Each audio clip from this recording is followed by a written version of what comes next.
Simulan natin sa chapter 1, verse uh, chapter 1, last verse.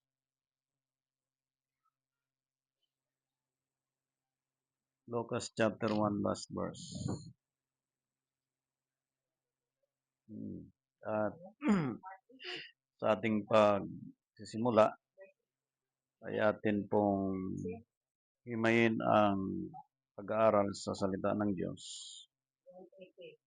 Lumaki ang sanggol, at lumakas sa Espiritu, at nasa mga ilang hanggang sa araw ng kanyang pagpapakita sa Israel. Okay, sundan natin sa Lucas chapter 2, verse 1. Diyan sa kababasa lang, yung sanggol, si Jesus Christ, habang lumalaki, unti-unti siyang nakikilala sa buong Israel. So, mula nung panahong yon, ipinakita kung paano po ang pagsunod ng kanyang mga magulang sa batas na pinairal sa panahong yon. Lucas chapter 2, verse 1. Nangyari nga ng mga araw na yaon na lumabas ang isang utos mula kay Augusto Caesar. Magpatala ang buong sanglibutan. Yun. Sa batas po na lumabas sa panahong yon, na kinakailangan ang buong sanlibutan ay magpatala. Sa English Bible,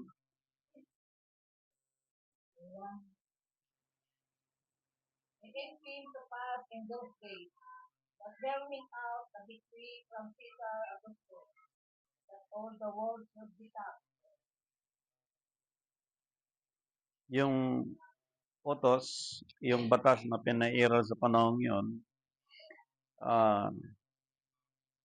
si Mary at saka si Joseph sumunod po sa panawagan ng order mula sa hari. Okay, isang decree na binaba na lahat ng tao ay magpatala. Verse 2. Verse 2. Ito ang unang talaang mamamayan na ginawa ng si Quirino ay gobernador sa Syria. Ang gobernador sa panahong yon sa Syria, si Quirino. Ang sabi na scripture, ito ang pinakaunang pagkapatala. Walang ibang nauna kundi iyon ang pinakaunang pagkapatala. Okay. Sunod na verse. At nagsisimba roon ang lahat upang sila'y makatala. Bawat isa sa kanyang sariling bayan. Tuloy. At si Jose naman ay umahon mula sa Galilea, mula sa bayan ng Nazaret, hanggang sa Judea, sa bayan ni David, na kung tawagay Bethlehem. Okay, tingnan niyo po ang pag-analyze po sa scripture under the law. Sa time ni Joseph, balikan mo. Doon sa time ni Joseph, sa verse na binasa niyo po, balikan niyo yung verse na yun. Verse 4. At si Jose naman ay umahon mula sa Galilea. Saan nagmula si Joseph? Sa Galilea. Ayan na. Tapos, mula sa bayan ng Nazaret. Itong Galilea ay sakop sa bayan ng Nazaret. Okay. Tuloy.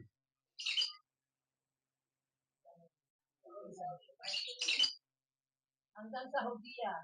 Sa bayan ni David na kung tawagin Bethlehem. Sapagkat siya ay sa angkan at sa lahi ni David. Si Joseph magmula sa angkan at lahi ni David. Ayan na.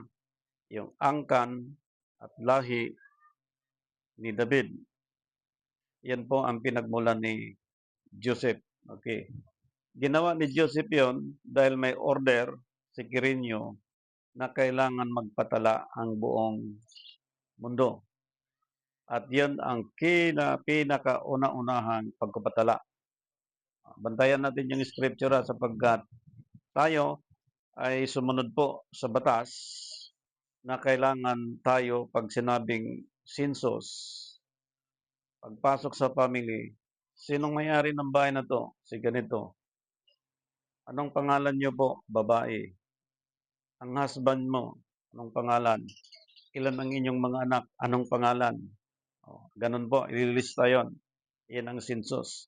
So sa time na yon, makikita natin, sa sunod na scripture, susundan natin. Upang patalay niya pati si Maria, yung mag-aasawa sa kanya. Nasa kasalukuyang gagampan. Ano bang pagkaintindi niyo sa gagampan? Kagampan. Kabuanan. Ibig sabihin, pagka sinabing kabuanan,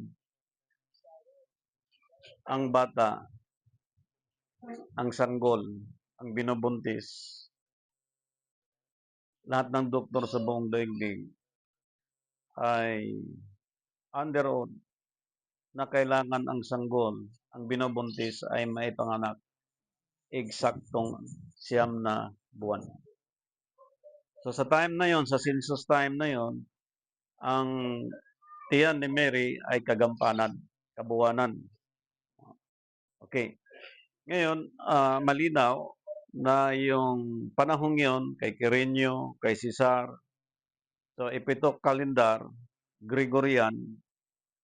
So ang history nagtuturo na ang time ni Christ ay Gregorian calendar.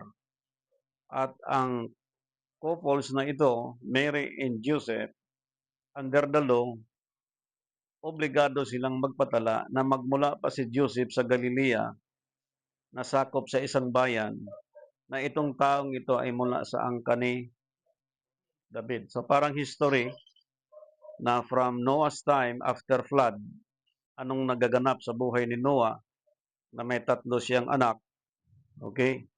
Nasa anak ni Ham, doon mo makikita na merong homosexuality na nangyayari na ang time naman ni Lot, ganon din ang nangyari kay Lot na itong si Lot ay sinipingan din ng kanyang mga anak. Ibig sabihin, ang kasaysayan nagtuturo, if we talk tribes, in our time, mahalaga itong time ni Jesus Christ sa kanyang mga ama at ina na kinikilala, physically, Joseph and Mary, na ang ginawa ng Diyos sa kanila, bagamat may utos din, may instruction ng Diyos kay Lot, anong dapat gawin at kailangan mong gawin, sapagkat sa time nila sa pagpapadami ng populations, talagang nasa ilalim sila ng order kung anong instruction ng Diyos, sapagkat hindi pwedeng masira sa Genesis, doon pa lang sa Eden, mula nung nagkasala si Adan at si Eva laban sa Diyos, at nung nagkasala, nakita nila, nakilala nila ang kanilang sarili, hanggat sa naipanganak ni Eva, si Cain. Hanggat sa naipanganak ni Eva uli si Abel. Okay, yung dalawa na ito, makikita mo ang senaryo kung gaano ka-importante sa ating panahon na bakit talaga kailangan maging Christian, maging Christ believers ang isang tao at susunod doon sa itinakda ng Diyos, like yung implementation ng God was rest on the 7th day, na ang katuparan si Kristo, na yung namatay at muling nabuhay, yung nabuhay na maguli, yung larawan ng Diyos, yung nag-save sa atin. Okay, tingnan natin po yung senaryong ito kung gaano ka-importante sa ating panahon na ipinakita. Okay, dito pa lang sa Lucas, na binasa natin ngayon, malinaw na itong ating sinusundang batas sa pagsisensus, talagang hindi yan batas ng Pilipinas, kundi batas mula sa Diyos yan, na sinusundan ngayon ng bawat bansa para pairalin bilang pag-identify sa isang tao kung anong pangalan, anong apelyido, anong lahi na pinagmulan, o anong bansa ang kinabilangan ng bawat tao. Pagkatapos nakalagay pa doon pagka tinatanong ka, anong religion nyo? Pag sinabi mong Christian, ilalagay nila doon. Pag sinabi mong born again, ilalagay nila doon. So pag inaral mo yung Christian at saka born again, anong pinagkaiba? So parehas po may pananampalataya at pagkakilala sa Diyos through Jesus Christ, pero hindi ang Christian actually ang nag-organize ng born again. Pero yung born again, ginagamit yung pagiging Christian.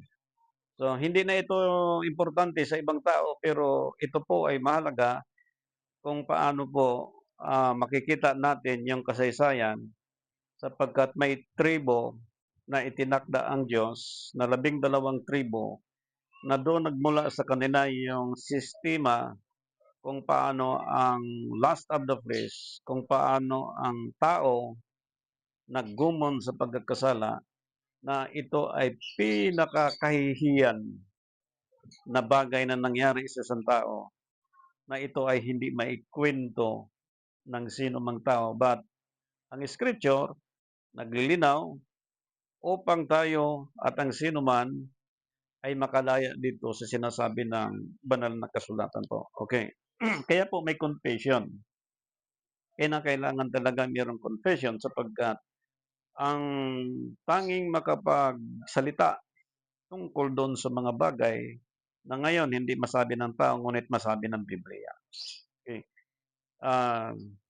Balikan natin yung Lucas chapter 1 verse 26 para po mag-compute tayo sandali doon sa chapter na yon kung paano po ang pagkatala sa Biblia sa pagdating ni Anghel Gabriel dito sa lupa.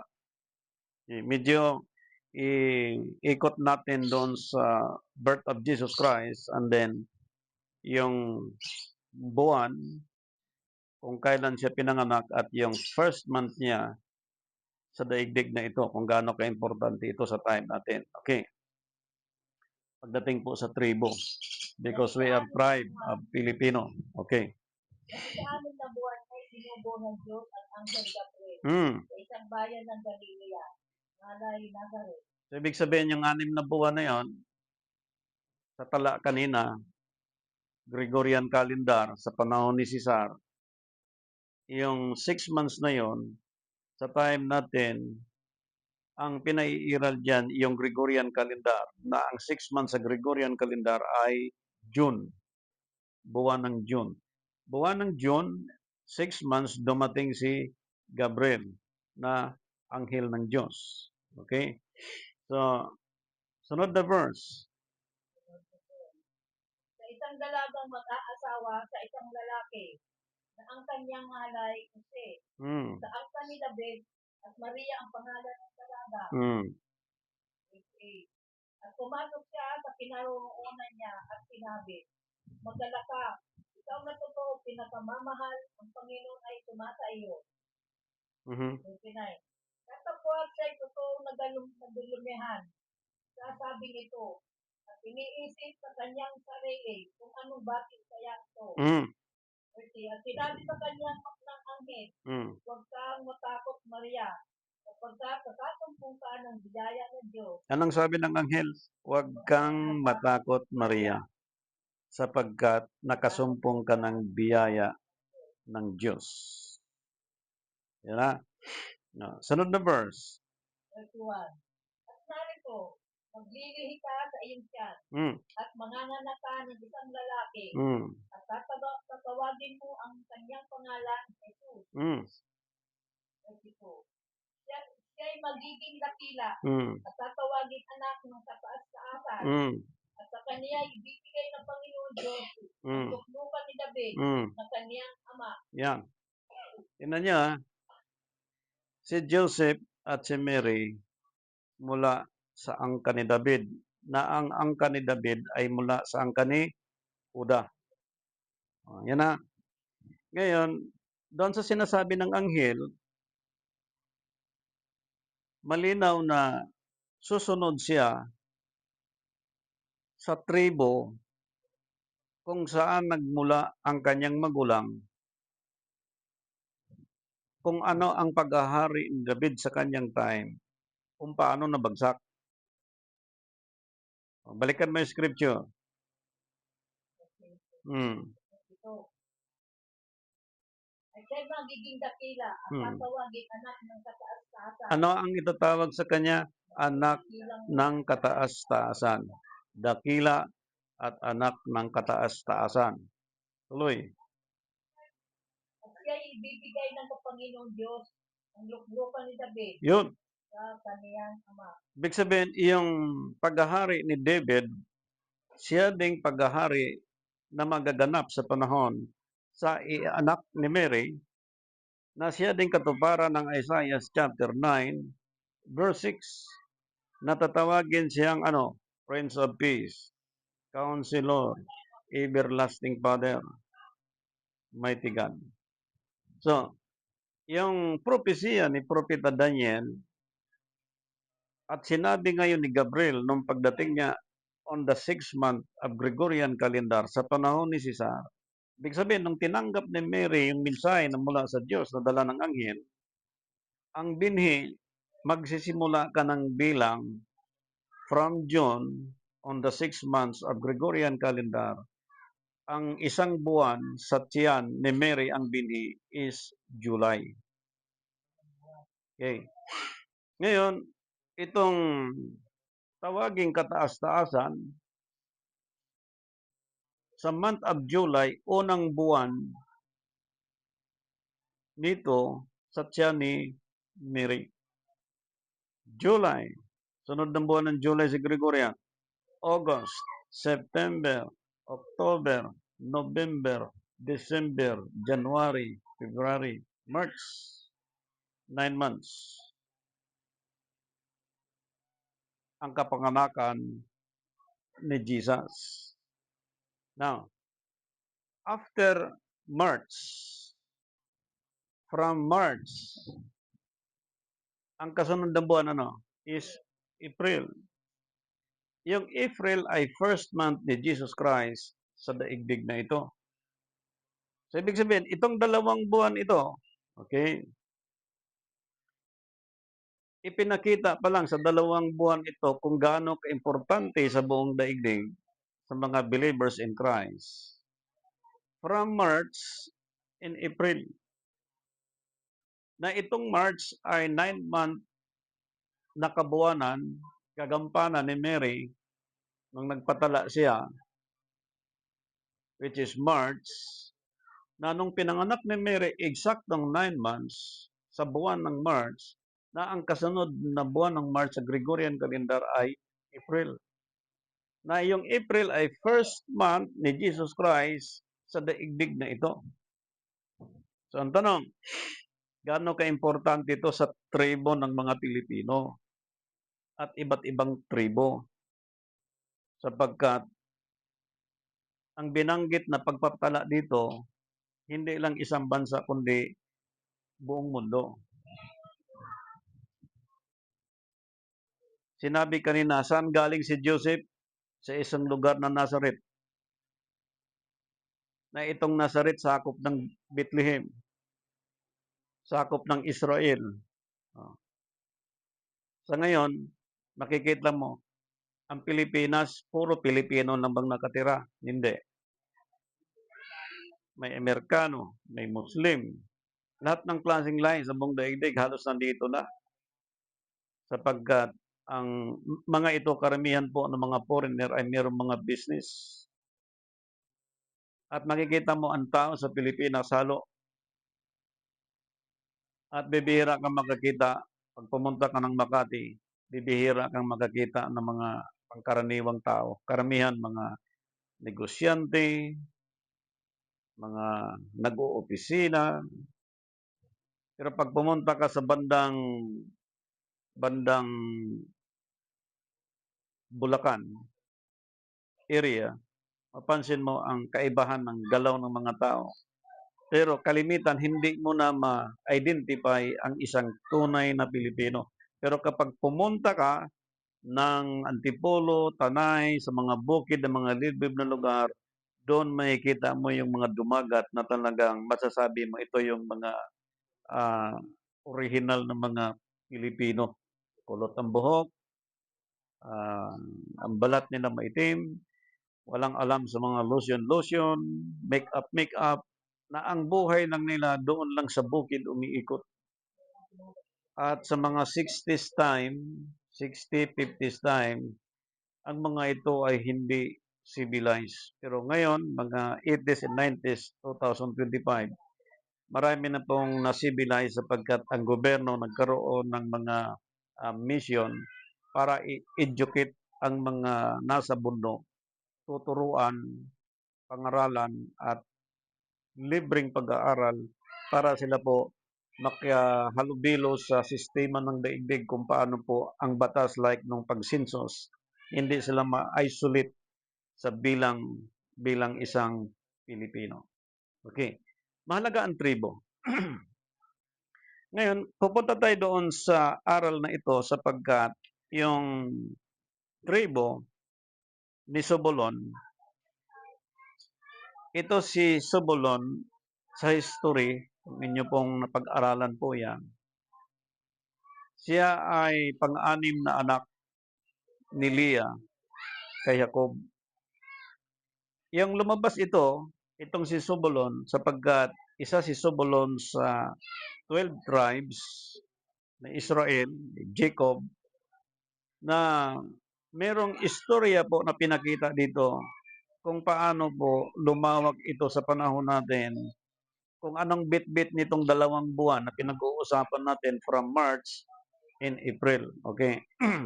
Magsama-sama po yung perfect birth of Jesus Christ, and then yung 2 months na yon, and then yung Genesis from chapter 8, makikita natin na ang tinuturo din po doon may first month and the second month.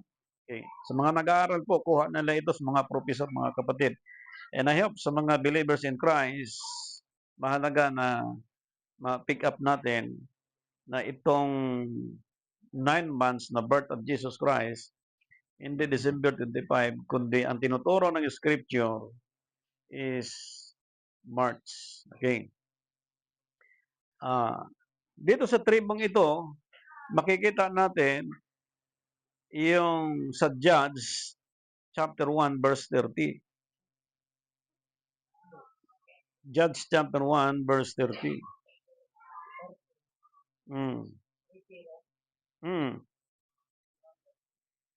Chapter 1 verse 30. Hindi pinalaya si Zebulon ang mga nananahan sa Hebron, yung mga nananahan sa Naal, kundi ang mga Kananiyo at nagsitahan sa gitna nila at naging mga tagapagpaatag. Yeah. Tuloy mo. 31.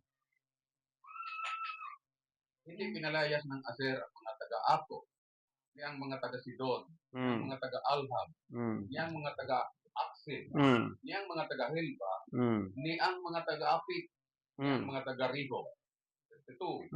Kundi ang mga Aserita ay nagsitahan kasama ng mga Kananiyo na mga taga-lupaing yaon sapagkat hindi nila pinalayas sila. Yan na. Ang lahi ni Zebulon, nakahalubilo nila ang iba't ibang tribo. Nakuha natin. Maaring sa time ni Jacob at ni Zebulon, medyo maganda ang kanilang buhay. At may mga galing sa ibang tribo na naging kasama nila. Parang kung ikaw asindero, kukuha ka ng trusty para umikot ng iyong asinda. Kung ikaw ay asindero, sa pagluluto, kukuha ka ng mayordoma. Na itong mayordoma mo, halimbawa, taga Ilocano, itong trustee mo sa pag-ikot sa asyenda mo, taga Cebu. So, Cebuano, Ilocano, pero kapwa sila Pilipino. Okay. Now, sa time natin, kung mapapansin nyo, ang First and Second World War, pagpasok ng Spain, pagpasok ng Japanese, ang tao sa Pilipinas, bagamat Pilipino, mukha siyang Spanish, mukha siyang Japanese, pero Pilipino. Okay. Dito sa puntong ito, ang dugo, yung bloodline ng Spanish, those are Filipino today, even the Japanese. Naglalaban yung nature niya as a Filipino at yung blood at yung tribo na ito ay hindi natin na control. Kaya napansin natin sa time ni Noah at sa time ni Lot na talagang merong problemang nangyayari sa sistema ng pagkatao ng pamilyang ito. So, ang tanong, paano nangyari ng anak ni Noah na tatlo? Sino ang anak ni Noah tatlo? Di ba si Ham, si Japet, at saka si Sim. Tatlong lalaki yon. So, yung asawa naman ni Noah, medyo mahirap banggitin ng pangalan, parang Kuraita. Parang Kuraita. Okay. Tapos itong Ham, base sa observation sa scripture, there is a possibility na merong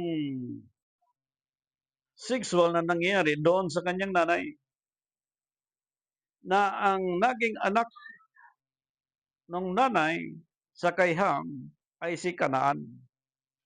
Kaya si Noah nung nalasing at nahimasmasan siya, base sa scripture, isinumpa si Kanaan na maging alipin sa kanyang mga kapatid.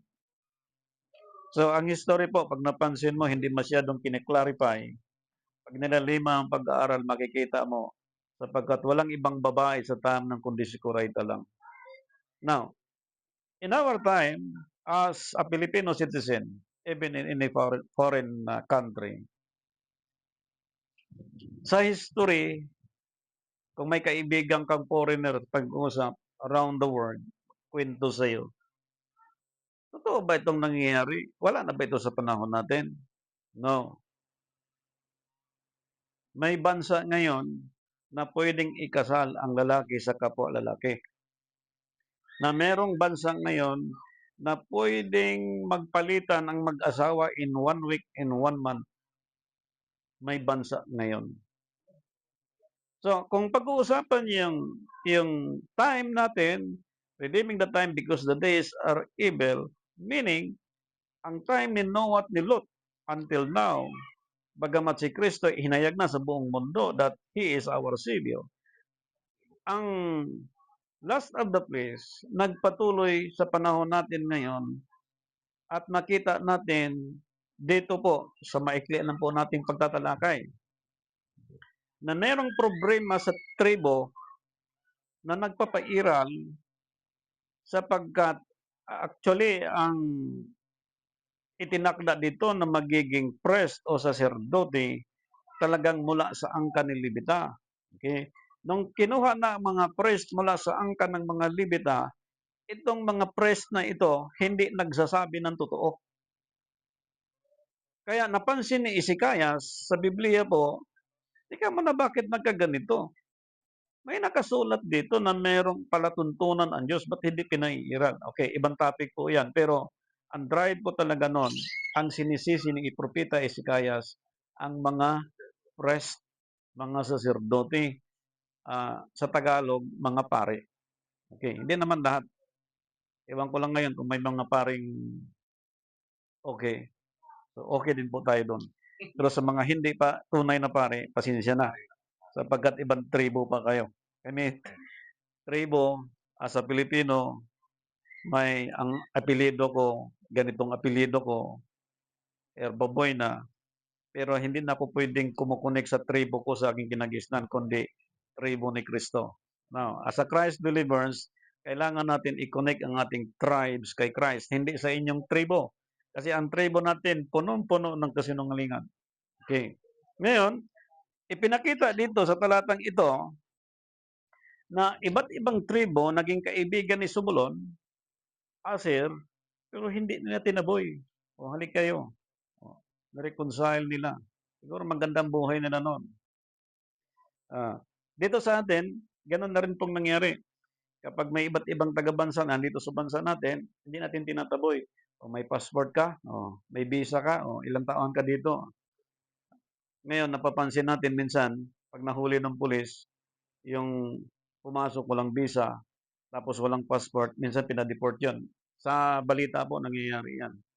Ibig sabihin, ang bawat bansa is stricto sa mga alien na pumapasok sapagkat ang iniingatan ng bawat bansa yung mga terrorist sapagkat takot ang bawat gobyerno sa sino mang pumapasok sa bansa na may masamang layunin sa ikasisira ng gobyerno.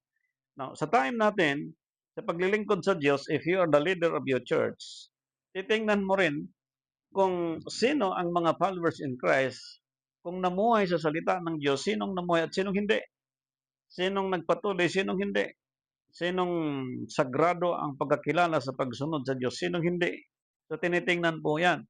Ewan ko lang ngayon, baka ang tinitingnan ng marami, kung sinong maraming pera ng mga membro, puno ang tithes, wala nang pakialam kung sino yung namuhay hindi sa salita ng Diyos. And that is why, maraming pastor na 3 asawa, 2 asawa, at maraming mga pastor, Monday to Friday, nasa Panginoon. Pagdating ng weekend, iba na pong ginagawa nila. Mahirap magbintang pero hindi naman lahat. Okay. Sundan natin ang 2 Chronicle chapter 30. Magsimula tayo sa verse chapter 29. Chapter 29. Magsimula tayo sa chapter 29 and the last verse. 2 Chronicle chapter 29. At si Ezekias ay nagalak at ang buong bayan dahil sa inihanda ng Diyos ang bayan. Pagkat ang mga bagay ay biglang nagawa. Tuloy. Kabila na. Chapter 30. At si Ezekias ay nagsugo na sa buong Israel at Juda. At sumulat ng mga lihan naman sa Ephraim at Manasseh na sila ay magsiparoon sa bahay ng Panginoon sa Jerusalem upang ipangilin ang Pasko sa Panginoon sa Diyos ng Israel. Bantayan nyo sa pag-aaral kanina sa chapter 29, last verse. Okay, narinig niya, binasa ni Pastor. Pababang verse na yun. Yung pababang verse sa chapter, 2 Chronicle chapter 29. Doon sa last verse na yun, pababa ka ng konti. Okay. Verse 35. At ang mga handog na susunugin naman ay sagana. Pati ang taba ng mga handog sa kapayapaan. At pati ang mga handog sa inumin na ukol sa bawat handog na susunugin. Sa gayoy, ang paglilingkod sa bahay ng Panginoon ay naayos. Ngayon, papasubok niyo sa pagbabasa, Pastor. Okay. Tingnan niya, inihanda nila ni Ezekias yung gagawin nila sa selebrasyon. Pagdating ng verse 36, ganyan din po pagkasabi. Tuloy mo. 36. At si Ezekias ay nagalak sa buong bayan. Dahil sa inihanda ng Diyos ang bayan sapagkat ang mga bagay ay biglang nagawa. Yun. Ang mga bagay ay biglang, ibig sabihin, kinalimutan na ito in so many years. Sa panahon ni Ezekias, doon lang nila ginawa uli yung utos ng Diyos na kinalimutan na ng mga ninuno, pero bigla nilang nagawa. Yun. Pagdating ng 2 Chronicle chapter 30, verse 1, sapagkat ang mga hari ay nagpagsanggunian at ang kanyang mga prinsipi at ang bukabisanan sa Jerusalem upang ipangilin ang Pasko sa ikalawang. Anong verse ka na? Verse 1. Ay, 2. Verse 1. Verse 1. Si Isaias, nagsugo sa buong Israel at Juda. Sumulat ng mga lihan naman sa Israel at Manasseh. Anong verse yan? Verse 1. Verse 1. 2 Chronicle chapter 30, verse 1. Sila'y nagsiparoon sa bahay ng Panginoon sa Jerusalem upang ipangilin ang Pasko sa Panginoon sa Diyos ng Israel. 2 Chronicle 30 verse 1. 30 verse 1? Okay. Medyo dandahan ng konti. Ulitin natin. At si Ezekias ay nagsubo. Ezekias. Ezekias ay nagsubo. Ezekias. Ezekias ay nagsubo sa buong Israel at Huda. Sumulat ng mga liham naman sa Israel at Manase. Yun. Sila ay magkakaroon sa bahay ng Panginoon sa Jerusalem upang ipangilin ang Pasko sa Panginoon, sa Diyos ng Israel. Okay. Tingnan niyo po bakit po sinintro yung tungkol sa pangingilin ng Passover. Tingnan niyo, anong connection yan doon sa March and April? Anong connection yan doon sa 6 months na dumating si Gabriel? Okay. Yung celebration ito, gaano ka-importante kay Ezekias ito pagdating sa tribo? Okay. Tuloy muna natin. Verse 2. Sapagkat ang hari ay makipagkatunggunaan at ang kaniyang mga prinsipe at ang buong kapisanan sa Jerusalem upang ipangilin ang Pasko sa ikalawang buwan. Ibig sabihin, merong unang buwan sa time ni Ezekias. Actually, napakaaga ang kanyang pagiging lingkod ng Diyos na namumuno, okay, sa edad lang niya na 25 years old. Pero, ilang taon siya nagiging leader. Inilagay din yan sa scripture, merong 29 years. So, pag isumatotal mo ang edad niya at saka yung leadership niya, merong 54 years. Yan ha. Okay. Ganda po ng ipinakita dito sa scripture na ito. Okay. Upang ipangilin ang Pasko sa ikalawang buwan. Ibig sabihin, nung nag-start ang kanyang pagiging leader, sa first month na yon, hindi niya isinagawa sa first month yung celebration na ito, kundi on the second month. Okay? Bago natin yan na himayin, puntahan muna natin yung sunod na verse. 3. Sapagkat hindi nila maipangilin sa panahong yaon. Sapagkat ang mga saserdote ay hindi na nagpakabanal. Yan na. Sa sukat na bilang na nagsipisan man ang bayan sa Jerusalem. Anong naging problema? Hindi nagpakabanal. Ang mga saserdote, ang mga pari, ay hindi nangagpakabanal sa sukat na bilang. Ni nagsipisan man ang bayan sa Jerusalem. Hindi natutop ang tamang celebration because hindi nangagpakabanal ang mga pari. Anong pangingilin na Passover o Pasko sa panahon natin ngayon? Di ba tinawag na Semana Santa? Kailan ginaganap ang Semana Santa? Minsan Abril, minsan Marso. Ang petsa na pinakita dito sa ika-14, ipangingilin ito. So bakit may Marso, bakit may Abril ang selebrasyon? Hindi naka-steady sa 14 na sinasabi. Ang kaso, ang mga saserdote hindi nangagpakabanal. So meaning, ang priest kasi, ang saserdote, ang pari, tagapagturo yan, nangangaral yan. At sa panahon natin, inaangkop kalimitan sa scripture. So bakit hindi nila naituro na ipangilin ng tama ito? Hindi kaya title lang ang kinukuha para lang tawaging pari o saserdote pero hindi talaga ipinamuhay ang salita ng Diyos. Kaya tayong mga pari, magpakatino na tayo. Tayong mga naglilingkod sa Diyos. Mabibisto tayo dito sa sinasabi ng Diyos. Pagsasabihan na tayo ng Diyos. Okay. Ang kaso po, malinaw. Sapagkat hindi nila ipinangilin sa panahong yaon, sapagkat ang mga saserdote ay hindi nagpakabanal sa sukat na bilang, ni nagsipisan man ang bayan sa Jerusalem. Ngayon, kung mayroong nangyari noon, hopefully, hindi na nangyari. Pero sa mga katulad nating nagsusuri sa banal na kasulatan, ang aral tungkol sa Semana Santa ay hindi po biblical. Buwan at pitsa hindi na po nakapattern sa Biblia. Bakit? Dahil hindi na naging banal ng mga tao. Yes, naniwalang may Diyos. Naglilingkod sa Diyos. Every Sunday, every Saturday, anong araw ang pagsisimba, pero hindi na po naipamuhay ang kabanalan sa paglilingkod sa Diyos. Yan ang malaking kaso ng buong daigdig.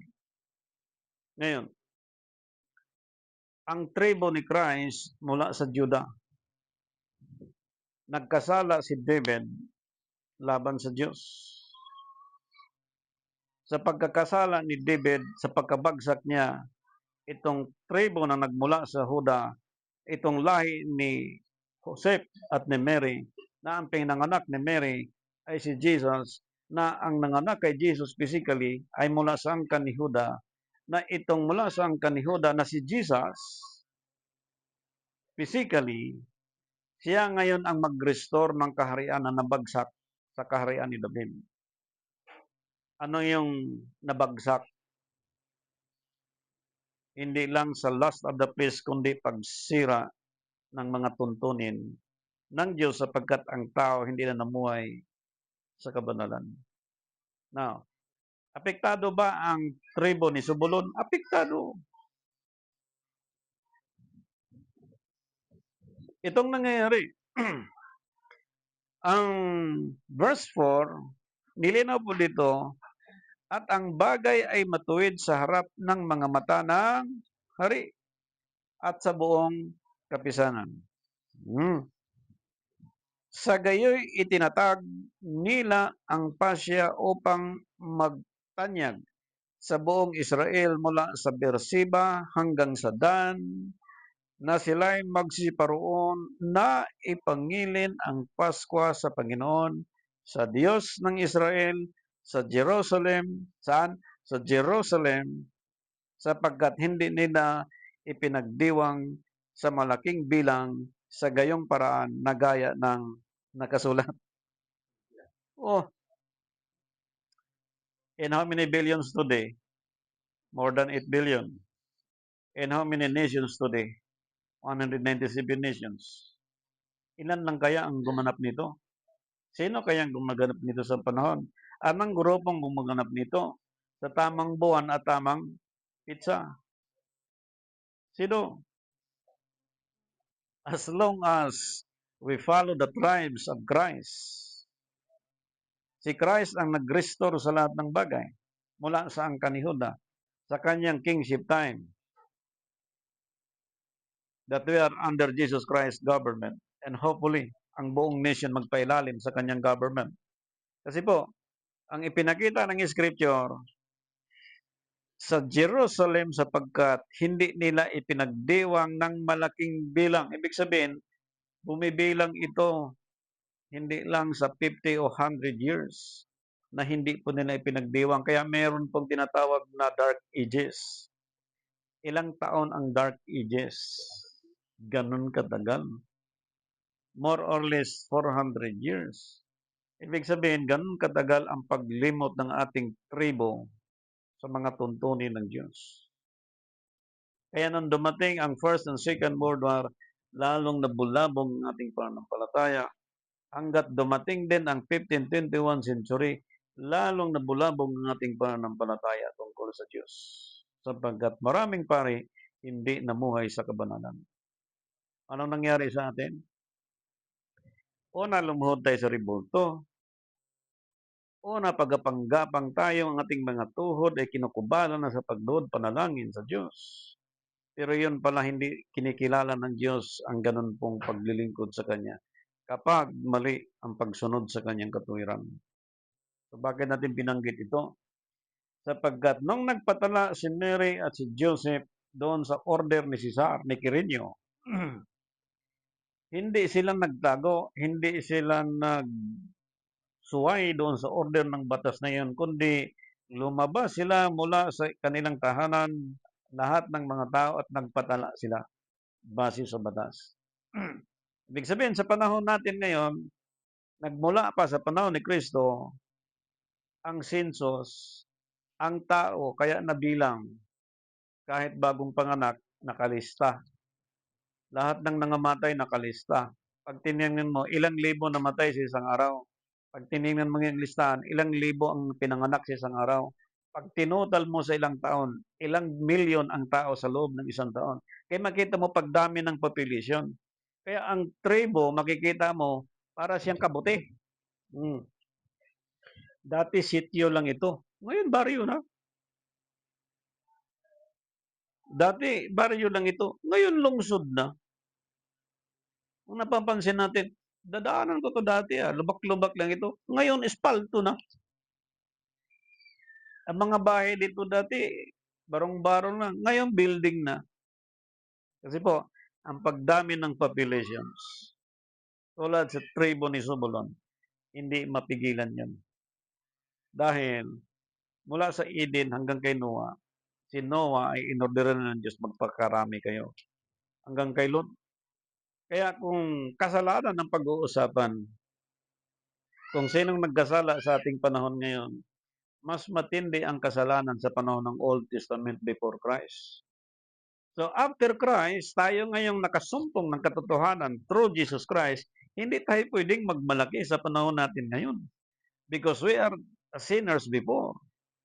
Ang problema natin ngayon, paano i-maintain natin ang ating connection sa Diyos, ang pagsunod sa Diyos, ma-maintain natin na tayo nakatingin lang kay Kristo, hindi sa alinong bagay sapagkat dito, ang nakita ni Ham, ang nanay niya.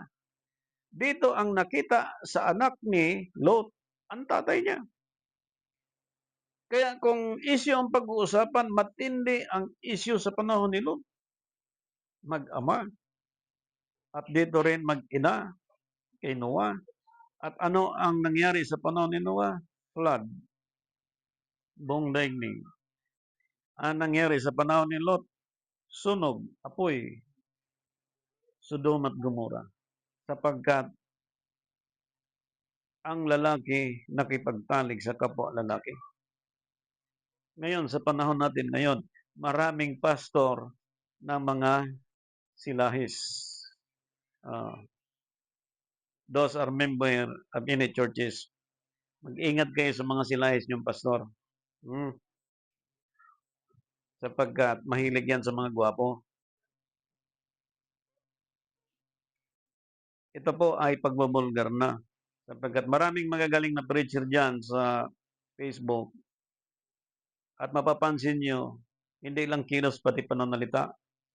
At talagang magaling yan.